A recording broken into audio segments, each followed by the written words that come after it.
সম্মানিত সাংবাদিকবৃন্দ এবং চট্টগ্রামবাসী, আসসালামু আলাইকুম। আইন শৃঙ্খলা, প্রশাসনিক নিরপেক্ষতা এবং জাতীয় আমাদের অবস্থান জানাতে আপনাদের সামনে উপস্থিত হয়েছে।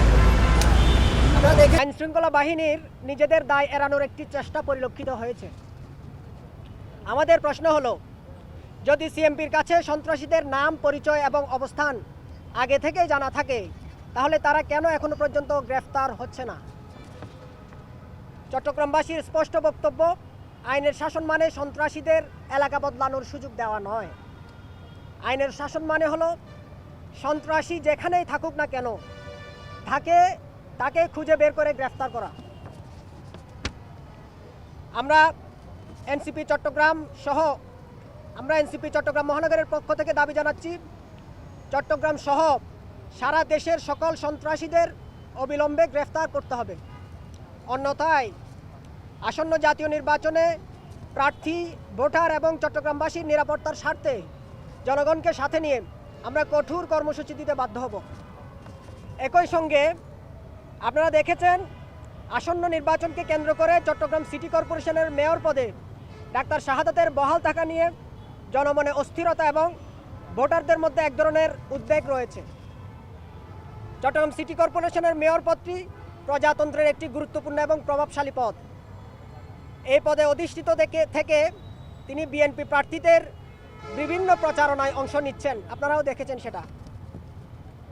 বর্তমানে চট্টগ্রাম সিটি কর্পোরেশন এলাকায় 4টি সংসদীয় আসনে বিএনপির প্রার্থীরা নির্বাচন করছেন।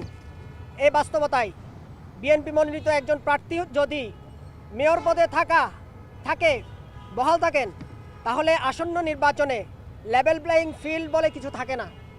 এটি নির্বাচনকে ব্যাপকভাবে প্রশ্নবিদ্ধ করবে। আমরা স্মরণ করিয়ে দিতে চাই, নির্বাচনের নিরপেক্ষতা রক্ষার স্বার্থে স্থানীয় সরকার উপদেষ্টা আসিফ মাহমুদ এবং তথ্য উপদেষ্টা মাহফুজ আলম অনেক আগেই অন্তর্বর্তীকালীন সরকারের পদ থেকে পদত্যাগ করেছেন। একই বাস্তবতায় চট্টগ্রাম সিটি কর্পোরেশনের বর্তমান মেয়র ডাক্তার শাহাদাত হোসেনকেও পদত্যাগ করতে হবে। আমরা ইতিমধ্যে জেনেছি, তিনি আগামী 25 তারিখ বিএনপি চেয়ারপারসন জনাব তারেক রহমানের চট্টগ্রাম ফলো গ্রাউন্ডের সমাবেশের সমন্বয়ের দায়িত্ব পালন করছেন। একজন সক্রিয় রাজনৈতিক দলের নেতা হয়ে মেয়র পদে বহাল থাকলে আসন্ন নির্বাচনে লেভেল প্লেয়িং ফিল্ড নষ্ট হবে এবং জাতীয় নির্বাচন ব্যাপকভাবে প্রশ্নবিদ্ধ হবে।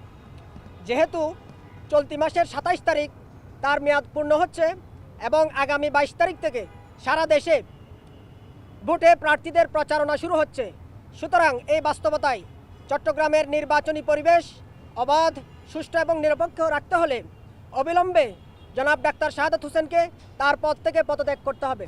সবাইকে ধন্যবাদ। আপনাদের কোনো প্রশ্ন